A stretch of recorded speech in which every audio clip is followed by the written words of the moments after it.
نتوكل عليه جدا ونعوذ بالله من شرور أنفسنا ومن سيئات أعمالنا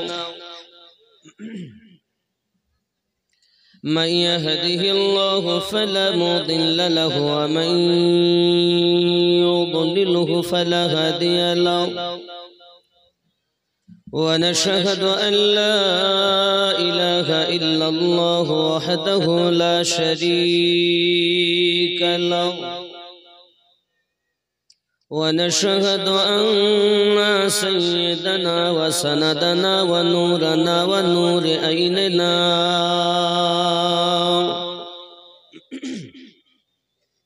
وأعلانا وأولانا ومولانا محمدا صلى الله عليه وسلم عبده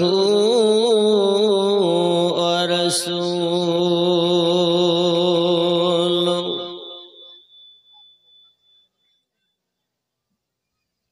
يا أيها النبي إنا أرسلناك شاهدا ومبشرا ونذيرا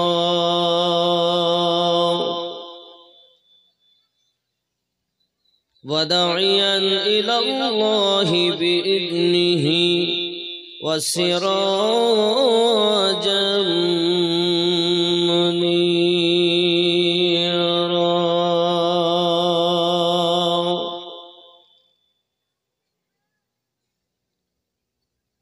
فقد قال الله تعالى في كلامه المجيد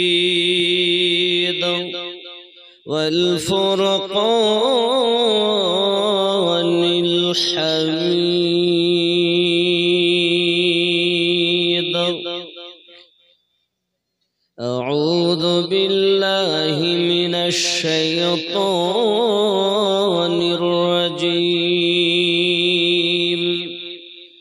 بسم الله الرحمن الرحيم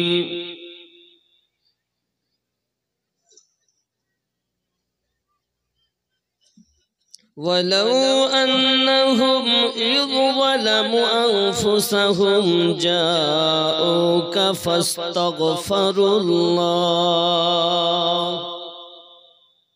একটু ঠিক করতে হবে বাবু একটু মাইকের আওয়াজ একটু ঠিক করতে হবে واستغفر لهم الرسول لوجدوا الله توابا رحيما صدق الله العظيم وصدق رسوله النبي الحبيب الكريم ونحن على ذلك لمن الشاهدين والشاكرين والحمد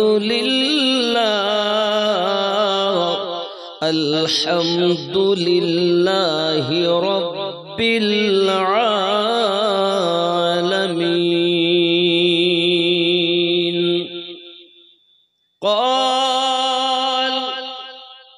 قال النبي صلى الله تعالى عليه وسلم بني الإسلام على 5 شهادة أن لا إله إلا الله وأن محمد رسول الله صلى الله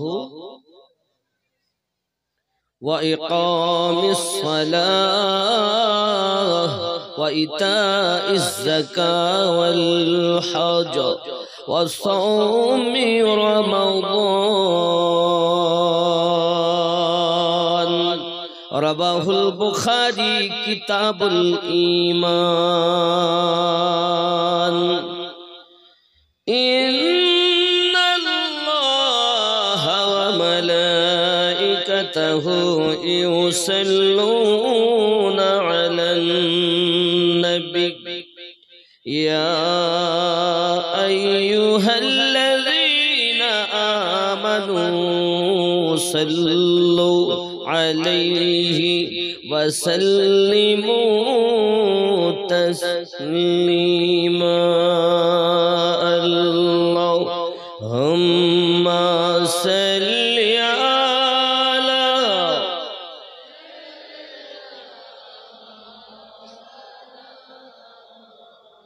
व अला आलि सय्यिदिना।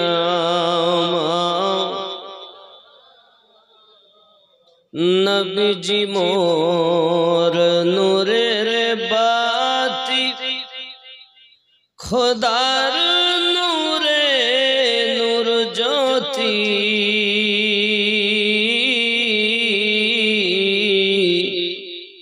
नबीजी मोर नूरेर बाती, खुदार नूरे नूर ज्योति। सेजदाए पड़े कादेन दिबाराती। उम्मती या उम्मती अल्लाहुम्मा सल्लि अला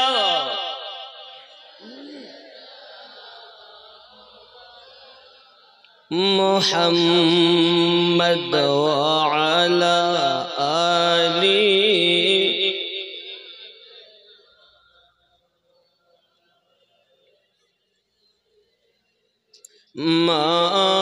मौलाना मुहम्मद सल्लल्लाहु अलैहि वसल्लम हस्बी रब्बी जल्लल्लाहु मा फी क़ल्बी ला हस्बी रब्बी जल्लल्लाहु मा फी क़ल्बी गैरुल्लाह। नूर मुहम्मद ला इलाहा, भक्ति भरे ला इलाहा, ला इलाहा इल्लल्लाहु मुहम्मदुर। दीन मिला ईमान मिला, पढ़ने के लिए कुरान मिला। दीन मिला ईमान मिला, पढ़ने के लिए कुरान मिला। जो कुछ देने का था सब कुछ दिलवा दिया कमली वाले ने। ला इलाहा ला इलाहा ला इलाहा इल्लल्लाहु मुहम्मदुर रसूलुल्लाह सल्लल्लाहु अलैहि वसल्लम। अल জামিয়াতুস শাহিদিয়া রুকনুল উলুম এর উন্নতি কল্পে ৩৫তম বিরাট ধর্মীয় জালসা গ্রাম মহিষ বাথানি, পোস্ট বড়কোল, জেলা মালদা, স্থান মাদ্রাসা প্রাঙ্গণ। সম্মানিত নির্বাচিত আজকের জলসার স্বনামধন্য সভাপতি সাহেব, আমন্ত্রিত ওলামায়ে কেরাম, বিশেষ করে আমার পরপরই যিনি আছেন হযরতুল আল্লাম মাওলানা মুফতি নিয়াজ আহমদ সাহেব কিবলা দামাত বরকাতুল আলিয়া, আমার আগেও এতক্ষণ ধরে সুন্দরভাবে সুরলিত কণ্ঠে আপনাদের কাছে বক্তব্য রেখেছেন যারা মাওলানা মুহাম্মদ আব্দুল মুস্তাফা সাহেব মুর্শিদাবাদ। তার আগে ছিলেন আব্দুল রাকিব সাহেব মালদা ও হযরত মাওলানা শামসুদ্দিন সাহেব মালদা। লিখিত অলিখিত উলামায়ে কেরাম, হুজ্জাজে কেরাম ও তোলাবা সম্মুখে বসে থাকা দিনদার আল্লাহওয়ালা ভাই বাবাজি কচি কাচারা স্নেহময়ী মমতাময়ী আমার আম্মা ও বোনেরা, মহান আল্লাহ পাক আল্লাহ তাআলা আমাদেরকে চার চোখের মিলন ঘটিয়েছেন বলে দরবারে রব্বে করিমের কাছে শুকরিয়া জ্ঞাপন করে বলি আলহামদুলিল্লাহ। আরো জোরে আলহামদুলিল্লাহ। পরে পরে নবী কাওনাম আকা রাহমাতাল লিল আলামিন, রাহাতুল আশিকিন, আনিসুল গরিবিন, অদৃশ্যের সংবাদদাতা পয়গম্বর, উম্মতের গমখাওয়ার, মদিনার তাজদার, আহমদী মুখতার নবী মুহাম্মদুর রাসূলুল্লাহ সাল্লাল্লাহু আলাইহি ওয়াসাল্লামের উপরে লাখো কোটি দরুদ বৃষ্টির ন্যায় বর্ষিত হোক। জোরে বলি আল্লাহুম্মা আমিন। মদিনার গোলামি আমায় দে ও মদিনা ওয়ালা, মদিনার গোলামি আমায় দে। জোরে বলুন। মদিনার চাকরি আমায় দে ও মদিনা ওয়ালা, মদিনার গোলামি আমায় দে। গোলামে মোস্তাফা যারা সঠিক ঈমান পেল তারা, গোলামে মোস্তাফা যারা সঠিক ঈমান পেল তারা, সেই ঈমান নসিব কইরা দে ও মদিনা ওয়ালা, মদিনার গোলামি আমায়, মোহাব্বতে মদিনার গোলামি আমায় দে ও মদিনা ওয়ালা, মদিনার গোলামি আমায় দে। মোহাব্বতে হবে না?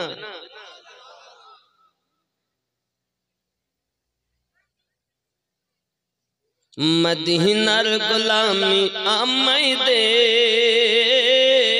ও মদিনা ওয়ালা, মদিনার গোলামি আমায় দে। বাগদাদের ওই জমিনেতে আমার গাউসে আজম শুয়ে আছেন, বাগদাদের ওই জমিনেতে আমার গাউসে পাক শুয়ে আছেন। এক নজরে ওলি বানাই দে ও বাগদাদ ওয়ালা, এক নজরে ওলি বানাই দে। মদিনার গোলামি আমায় দে ও মদিনা ওয়ালা, মদিনার গোলামি আমায় দে। আজমিরের ওই জমিনেতে খাজা পিয়া শুয়ে আছেন, আজমিরের ওই জমিনেতে খাজা পিয়া শুয়ে আছেন। মদিনার খুশবু লাগাই দে ও খাজা পিয়া, মদিনার খুশবু লাগাই দে। মদিনার গোলামি আমায় দে ও মদিনা ওয়ালা, মদিনার গোলামি আমায় দে। জোরে হবে। বেরিলির ওই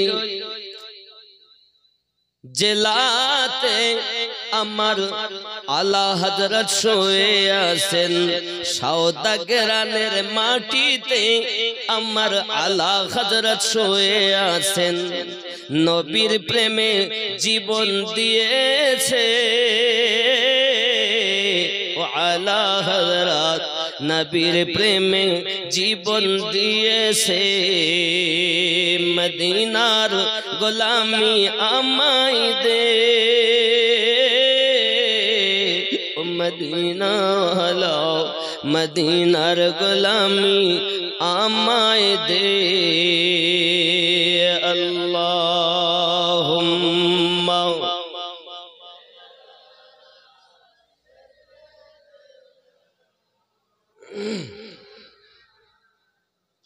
وعلى آل سيدنا مولانا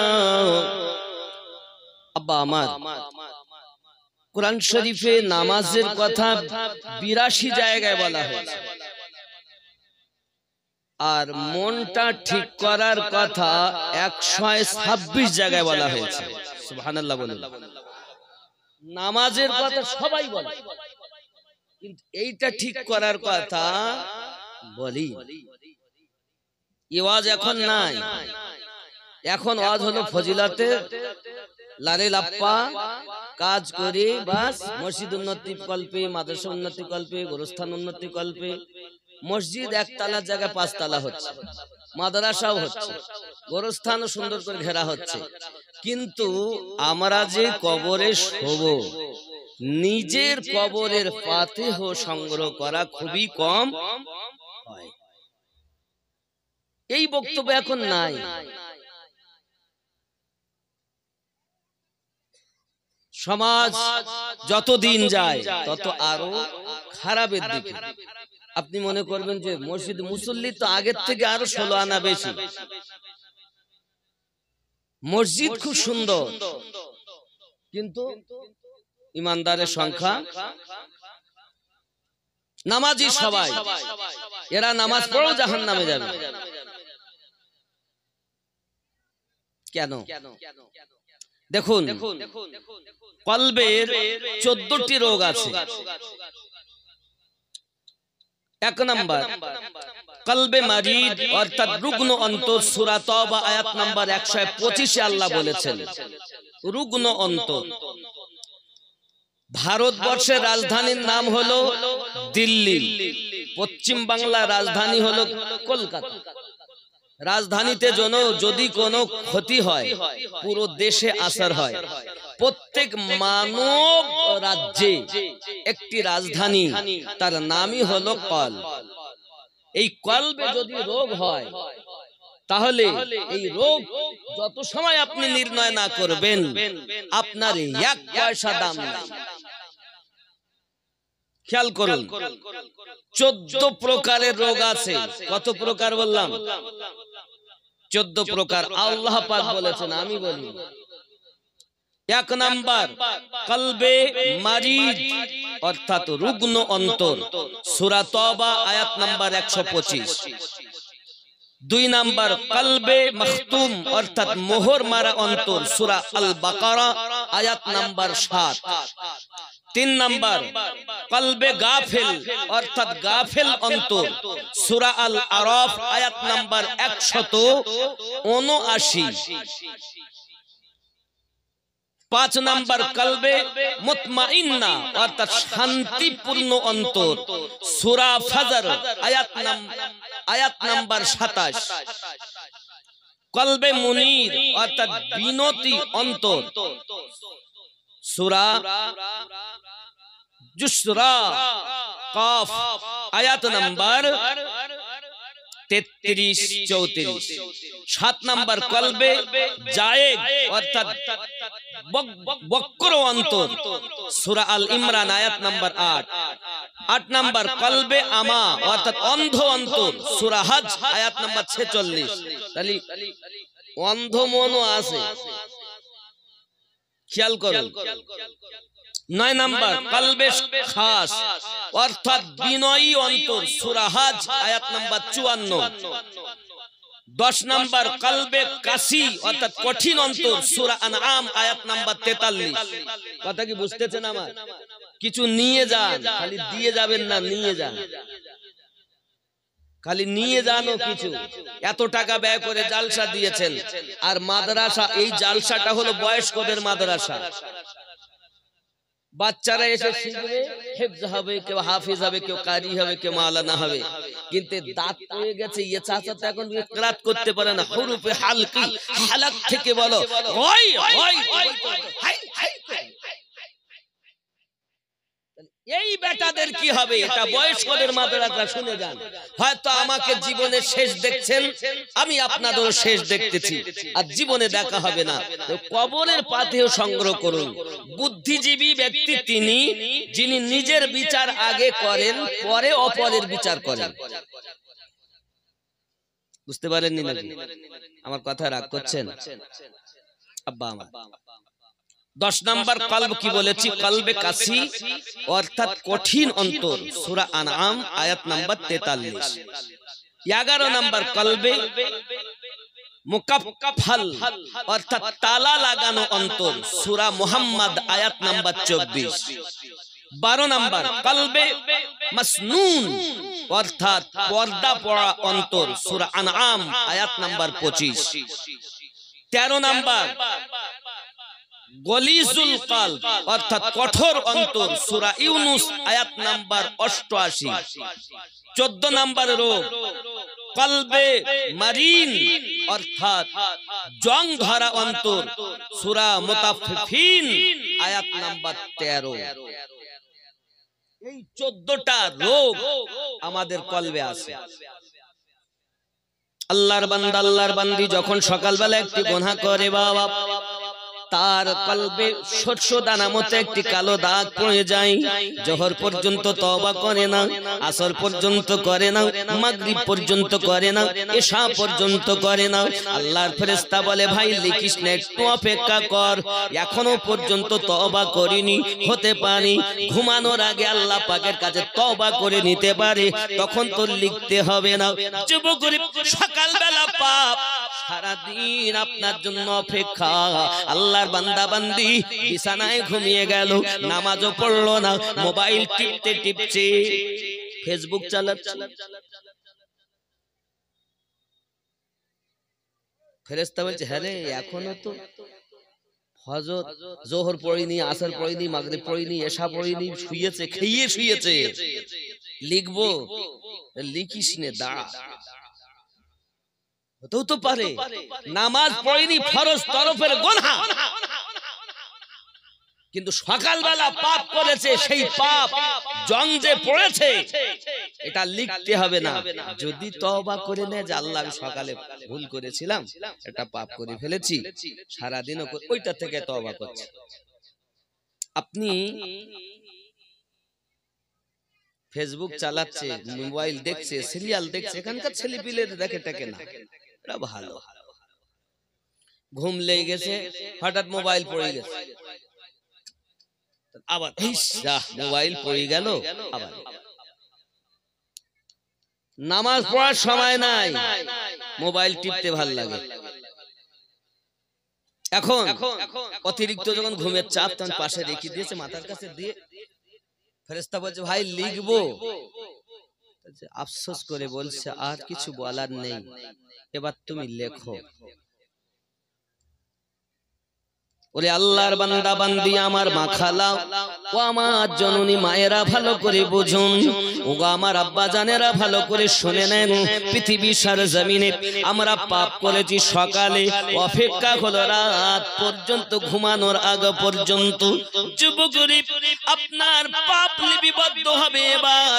আর যদি আপনি মনে মনে নিয়ত করেছেন মহিষ বাথা নিতে জলসা হবে, যাব আমি, মুফতি নিয়াজ আহমদ সাহেব আসবে, যাব ওখানে জলসা শোনার জন্য। হে যুবকেরা, আপনি এখনো বাড়ি থেকে বার হননি, আপনার নামায়ে আমালে নেকি লেখা শুরু হয়ে গেল। আসেননি এখনো, শুধুমাত্র নিয়ত করেছেন যাব। বার হলে তো আলাদা নেকি, এসে বসলে তো আলাদা নেকি, এসে দান করলে তো আলাদা নেকি, এসে সুবহানাল্লাহ বললে তো আলাদা নেকি, আলহামদুলিল্লাহ বললে তো আলাদা নেকি। শুধুমাত্র নিয়ত করেছেন, নেকি লেখা শুরু হয়ে গেল। বোঝা গেল মানুষ যদি গুনাহ করে তার জন্য লিখতে মানা করে, তুই যদি লিখে ফেলিস আর ও যদি তওবা করে নেয় ঘুমানোর আগে, তাই তোর খাতাটা বেকার নষ্ট হয়ে গেল, আবার কাটতে হবে। আবার জিজ্ঞাসা করে লিখবো, আর যিনি আমাদের নেকি লেখেন নিয়ত করার সাথে সাথেই লেখেন। সুবহানাল্লাহ। এত সুযোগ আল্লাহর হাবিবের খাতিরে আমরা পেয়েছি। তাও পথ ভোলা মানুষ সিনেমা দেখে, সিরিয়াল দেখে, মেলায় আসে, জালসাতে এসেছে, মেলায় বিটি ছেলে বেটা ছেলে ঠেলাঠেলি করছে। লজ্জা থাকা দরকার যে আমরা কোন নবীর উম্মত, একটু লজ্জা লাগা দরকার। আমরা যে নবীর উম্মত, সে রাসূলে পাককে গাছে সালাম দিয়েছে, পাথরে সালাম দিয়েছে, এ যুবক মাছে সালাম দিয়েছে, পাকে সালাম দিয়েছে। ইনসান তো ইনসান, দূর কি বাত है।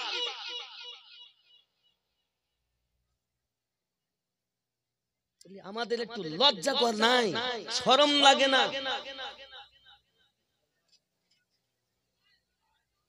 আমার জওয়ান যুবক সোনা মানিকেরা, বাবাজি ভাইয়েরা, নামাজের কথা যদি বলা হয় নামাজ পড়ার সময় নাই, রোজা রাখার কথা যদি বলা হয় রোজা রাখার সময় নাই।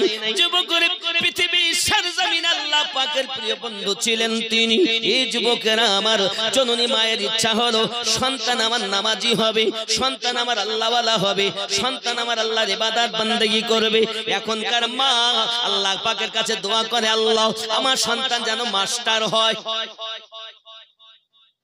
আমার ছেলে যেন ডাক্তার হয়।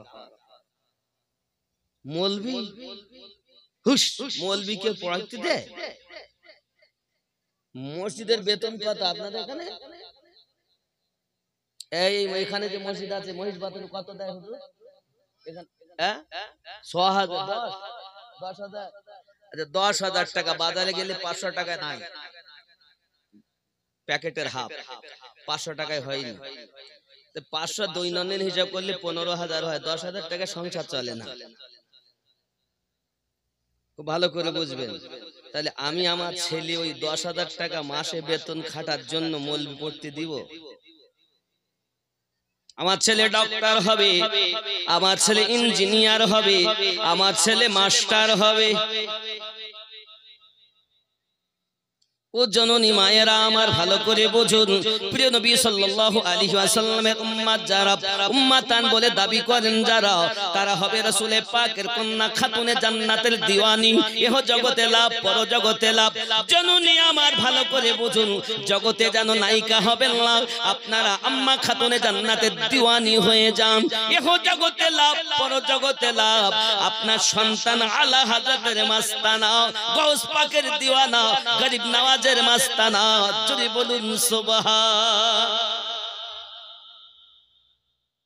কিন্তু আপনি শুধু তাকবীর দিতে শিখেছেন। মাসলাকে আলা হযরত জিন্দাবাদ, আমরা খাবো ওরা বাদ, যত মাল আসবে সব খাবো, শুধু নামাজ পড়তে যাব। আপনার আমার জিন্দাবাদ বলাতে জিন্দা হননি। সরকারে আলা হযরত ইশক এমন করেছেন, মাজারে জিন্দা অবস্থাতেই আছে। আল্লাহ ने कर रखा है, তোমার আমার বলাতে জিন্দা নয়। আমরা তো স্বার্থ নিজের পেট পূজার জন্য বলি জিন্দাবাদ। আমার কথা খুব তিতো লাগে লোকে, যে আমিনুদ্দিন এমন করে বলে। তুমি নিজের ভিতরে রোগ পুষবা, আমি বললে দোষ, তুমি করলে দোষ নাই, আমি বললে দোষ। পরের মেয়ের দিকে চোখ মারবা, বললে দোষ। পরের বিটির সঙ্গে ফোনে কথা বলবা, কড লাইনে বিবি থাকার পরও কড লাইনে সম্পর্ক করবা, আমি বললে দোষ। স্বামী থাকার পরও খালাতো ভাই, ফুফাতো ভাই, মামাতো ভাই সব কড লাইনে ভালোবাসার গল্প করবা, আমি বললে দোষ।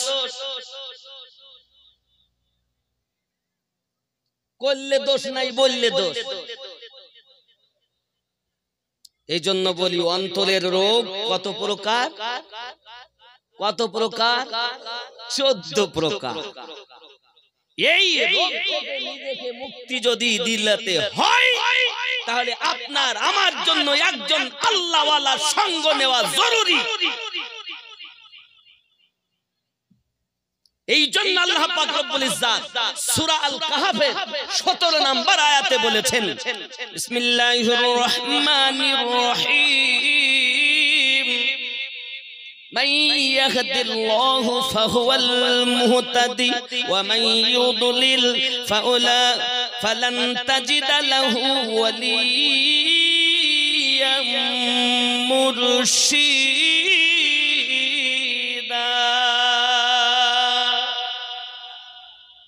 আমি আল্লাহ যাদের হেদায়েত দান করি তারা হেদায়েত প্রাপ্ত হয়, আমি আল্লাহ যাদের পথ ভ্রষ্ট করি পথ প্রদর্শক আউলিয়াকে মুর্শিদ রূপে পাবে না। তাহলে পথ প্রদর্শক মুর্শিদ হলো আপনার রাহবার, আপনার পথের কান্ডারি। এই মুর্শিদকে ধরে নিজের রোগ থেকে কলবকে মুক্তি দিন। নিজের হাত, কার হাতে দুটো? আমিনুদ্দিনের হাত। পা দুটি কার? আমিনুদ্দিনের। চোখ দুটো আমিনুদ্দিনের। মাথাটা সবই আমিনুদ্দিনের। হাত আমার, পা আমার, চোখ আমার, বাড়ি আমার, গাড়ি আমার, বিবি আমার, বাচ্চা আমার, বন্ধু আমার, মাদ্রাসা আমার, মসজিদ আমার, সব আমার। আমি কার? আল্লাহর যারা হয় তারা মিথ্যা বলে, আল্লাহর যারা হয় তারা সুদ খায়, আল্লাহর যারা হয় নামাজ ছেড়ে দেয়, আল্লাহর যারা হয় মালে ওজনে কম দেয়। তাহলে মিথ্যা কথা আল্লাহ যে আমরা আল্লাহ, আমি আল্লাহ, সব আমার। আমি কার? হায় হায়, একটু দরুদ আল্লাহ।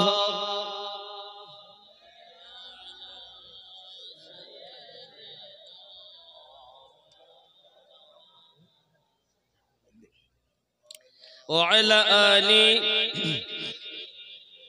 محبته